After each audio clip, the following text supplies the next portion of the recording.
Well, some students from China and the U.S. celebrated the completion of a new virtual reality project today.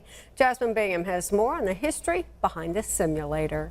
U.S. and China students spent 10 days building the simulator at the Chennault Aviation and Military Museum. The hump was a 500-mile air route taken by Allied pilots during World War II. One student says they learned about each other's culture and honored General Chennault. We learn about General Chennault, and also we bring the hump and General Chennault's story back to life.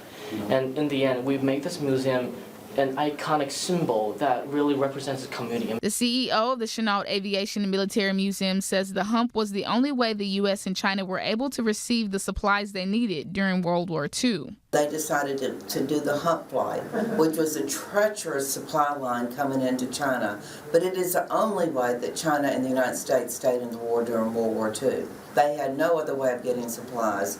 And as far as the Americans go, we actually lost more American men trying to get those supplies over that. Another student says he hopes to use skills he learned in his future career in aviation. So, I kind of just fell in love with the whole aviation thing, and hopefully when I get old enough, I could get my private pilot license and be able to be in part of aviation. Nella says they plan to upgrade the simulator to include flying time. In Monroe, Jasmine Bingham, KNOE 8 News.